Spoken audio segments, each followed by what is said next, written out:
Velvet sentía que flotaba sobre una nube de plumas. Con la suave sensación del plumaje por todo su cuerpo, Velvet parecía olvidarse de todo, lo único que quería era dejarse llevar sin tener que preocuparse de nada. Pero entonces un gran peso se cerniría sobre sus piernas, comprimiéndola y sacándola de su comodidad. Finalmente Velvet abrió los ojos y vio que el peso que sentía en sus piernas era en realidad Don, que se había recostado sobre ellas. Profundamente dormido el alicornio, a Velvet no le quedó otra que intentar salir por su cuenta antes de que sus piernas se acalambrasen. O podía intentarlo de otra forma. Al morderle un ala, Don despertaría de un sobresalto, quitándose de encima y permitiéndole a Velvet volver a sentir las piernas mientras escupía las plumas que le habían quedado en la boca. Milagrosamente habían logrado volver al puerto. Les tomó varias horas realizar un recorrido que en condiciones normales les tomaría solo media hora. En cuanto estuvieron de vuelta, se pusieron frente al fuego de las chimeneas para calentarse. En el camino ambos chicos recobraron la conciencia y les tocó a ellos ahora cargar a las chicas de vuelta. Ambas estaban exhaustas, hechas polvo por la pelea con Heather, y ya apenas podían seguir avanzando. Ahora que la mañana había llegado y estaban descansados, podían atender sus heridas como correspondía. Con la falta de luz y el agotamiento de anoche ninguno pudo hacer mucho, se limitaron a lo básico y dejaron lo demás para cuando hubiese luz de sol. La herida de bala en el ala de Don solo había sido atendida con un parche ahora manchado de sangre seca. ¿Podrá volver a volar? Es lo más probable. Una de mis hijas recibió una herida en un ala y pudo seguir volando. Solo necesita tiempo para cicatrizar, aunque hay que vigilar que no se infecte. A Don le pusieron parches por ambos lados del ala con la esperanza de que eso bastase. Velvet reemplazó el vendaje de su frente por uno limpio y ahora tocaba revisar las heridas de Dusk. Velvet y Don estaban en perfectas condiciones en comparación con Dusk.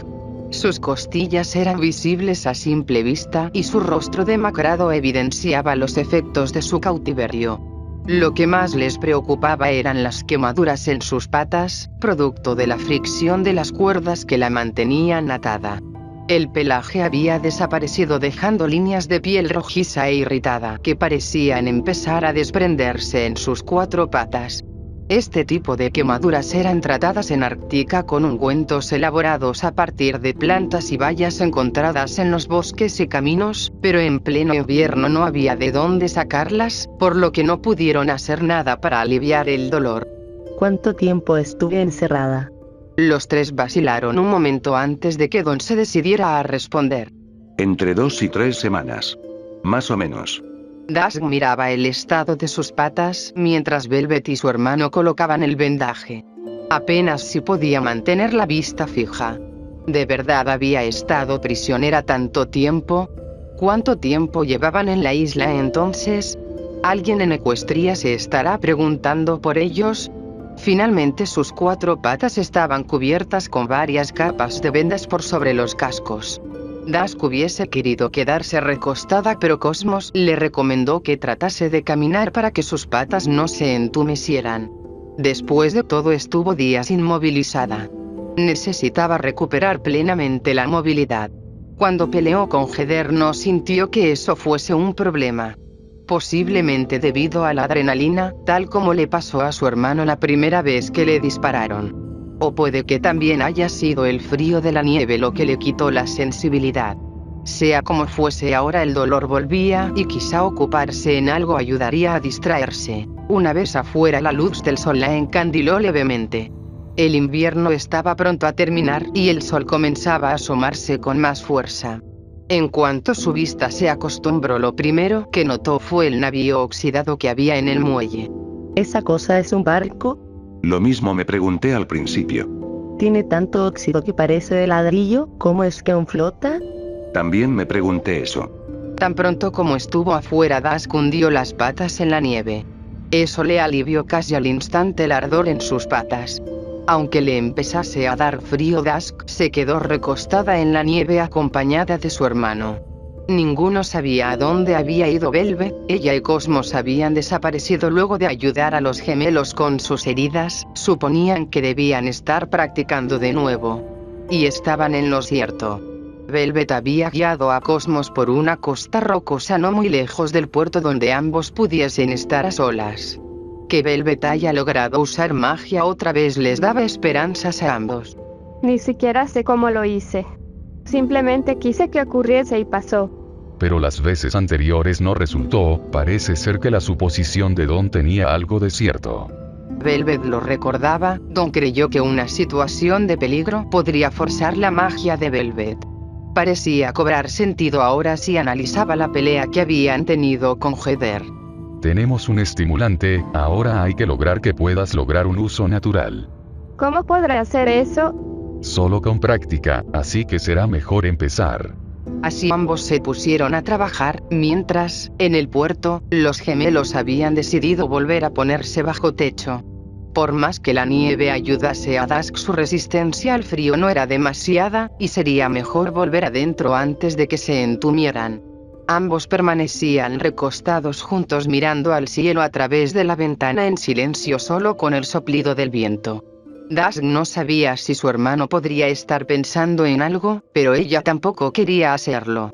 Tanta presión, tensión y estrés acumulados le tenían la cabeza y el lomo destrozados.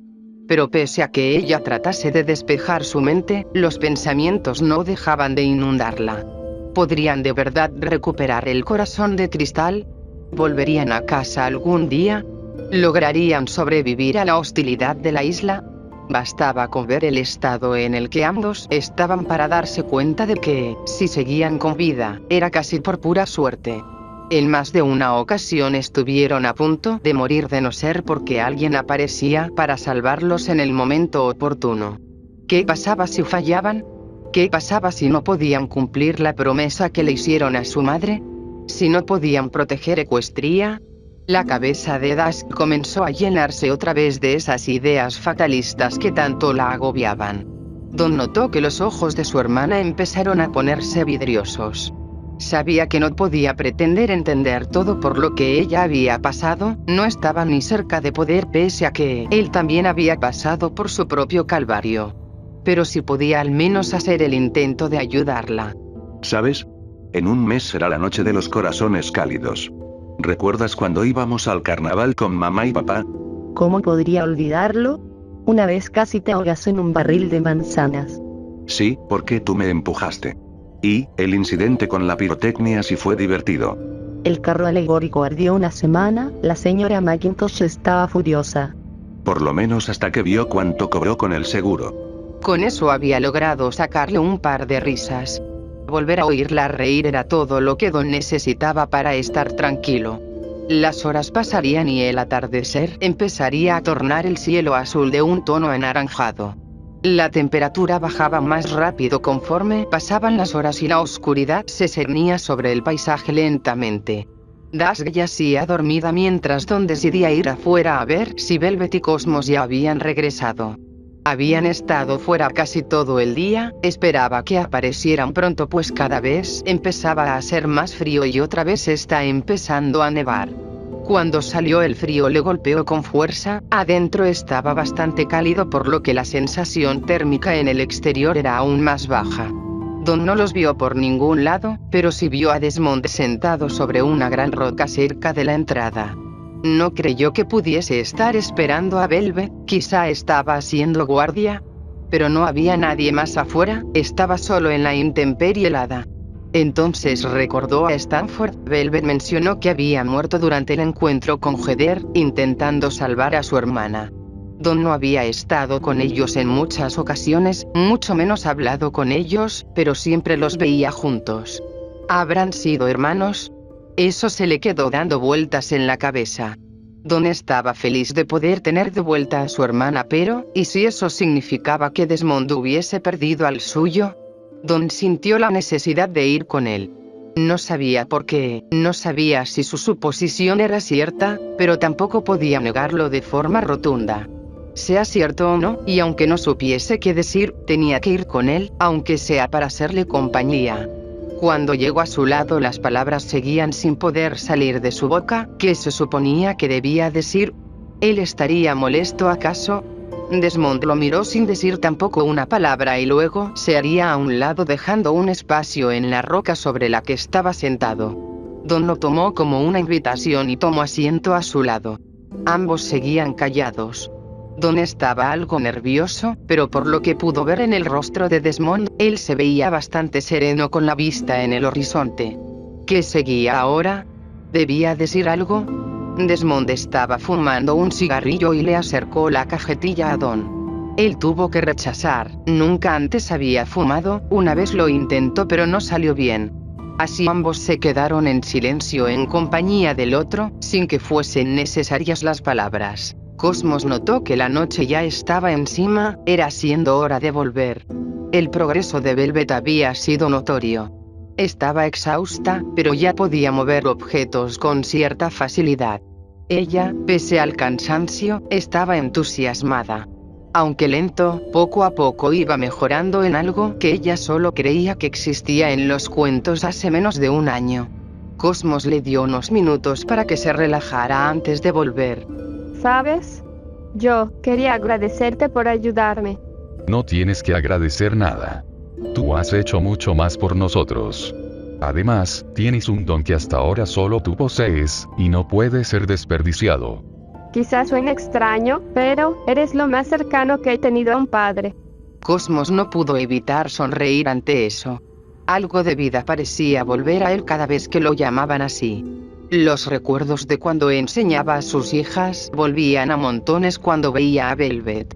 Quizá eso le animaba a seguir pese a lo difícil que se viera su situación. Velvet y Cosmos volvieron al puerto cuando la temperatura ya bordeaba los grados bajo cero. Cosmos fue a ver a los gemelos mientras ella iba a buscar los elementos necesarios para una nueva sesión de curaciones para sus heridas. Cuando Cosmos volvió, solo Don permanecía despierto, mientras su hermana dormía plácidamente en el colchón de al lado. Velvet no tardó en llegar con todo. Bien, traje más vendas, algodón y también traje esto. Velvet sacó de entre todo lo que traía una botella pequeña de licor que puso sobre la mesa. No sabía que bebías. Esto no es para mí, sino para ti. Gracias, pero yo tampoco bebo. Nunca dije que fuera para beber. Ante la falta de alcohol etílico, se veían obligados a buscar un desinfectante en alguna otra parte. El licor era una buena alternativa cuanta más graduación alcohólica tuviera, el único problema era que ardía como el infierno. Solo trata de no gritar muy fuerte, tu hermana está durmiendo. Para el día siguiente tenían planeada una expedición pequeña de vuelta al centro de investigación en la montaña. Desmond encontró documentos que resultaron tanto interesantes como preocupantes durante su infiltración, y volver al lugar quizá pueda darles más información. Ninguno sabía qué era lo que había en esos planos, era un diseño extraño que no parecía explicar ninguna función por sí mismo. Fuese lo que fuese, no podía ser bueno para ellos. Recuerdo haber escuchado algo sobre un prototipo, pero nada más. Está bien, tenemos los planos, aunque no sepamos qué son, debemos averiguarlo. No hace falta que vayas, puedes quedarte aquí si quieres. Tengo que ir, de lo contrario jamás podré superarlo. Tus heridas aún son graves, solo empeorarán si vas. Es mejor que esperes aquí. Era muy valiente de su parte, pero su abuelo tenía razón, aún le costaba mantenerse de pie y caminar o correr solo le harían más daño. Cosmos se quedaría con ella mientras Don y Velvet iban a investigar. Según reportes de exploradores, las tropas habían abandonado el lugar luego del enfrentamiento de hace unos días, por lo que sería relativamente seguro volver. Entonces un grupo pequeño saldría con la luz del sol en su punto más alto. Una vez de vuelta en la base de la montaña, entrarían por el agujero que habían usado para escapar. Era más fácil y rápido que dar toda la vuelta a la montaña para llegar a la entrada principal, este ducto era la vía más directa. Ahora tenían que ver si había algo que se pudiese rescatar. Dentro de la montaña la temperatura era más cálida, pero no era un calor agradable, era húmedo y encerrado. Y a eso había que sumar que desde el combate los cuerpos de los muertos seguían ahí, por lo que el olor era insoportable. La pregunta ahora era por dónde comenzar. Había varias habitaciones, pero muchas estaban vacías o nunca acabaron de ser construidas. Desmond los guió por los cuartos que había logrado registrar durante su infiltración. Subieron por las mismas escaleras y al entrar en la primera, vieron la computadora que habían destrozado cuando forzaron su entrada. Ahora les habría servido, pero en el estado que estaba eso sería imposible. Solo por si acaso revisaron los cajones, pero ya era tarde. Todo papel o documento que pudiese estar ahí ahora era un montón de tiras en el suelo. Así, mientras el pequeño grupo recorría cada habitación en las afueras, se estaba preparando algo que sacudiría todo el lugar. Por orden directa de Desan, las tropas estaban llenando la entrada principal de la montaña con kilos de explosivos. La idea: hacer desaparecer ese lugar y todo rastro del centro de investigación. No dejar nada que los rebeldes pudiesen carroñar, pese a que ya fuese algo tarde para eso. Don se separó de Velvet y Desmond para buscar en otra habitación. Don siguió avanzando por la pasarela hasta que llegó cerca de la entrada y vio todo lo que estaba pasando a solo metros de él. Al menos una docena de soldados moviendo cajas enormes llenas de explosivos y conectando cables por todo el lugar. Quién sabe cuántos más había afuera. Demasiados como para combatirlos. Lo más lógico era darse la vuelta y salir de ahí antes de que acabasen de conectar todo. Velvet y Desmond estaban saliendo de registrar otra habitación cuando Don apareció alterado y agitado. ¿Qué te pasa? Te ves como si hubieras visto un fantasma. No es hora de bromear, tenemos que salir de aquí ahora. Don continuaba insistiendo en que tenían que irse mientras empujaba a Velvet y Desmond para que se movieran. En el exterior y a una distancia prudente, los soldados activaron el detonador y las cargas explotaron sacudiendo toda la montaña. Solo entonces Velvet comprendió por qué Don estaba tan asustado. Los tres fueron corriendo de vuelta al túnel y salieron de la montaña antes de que todo el lugar se derrumbase sobre ellos.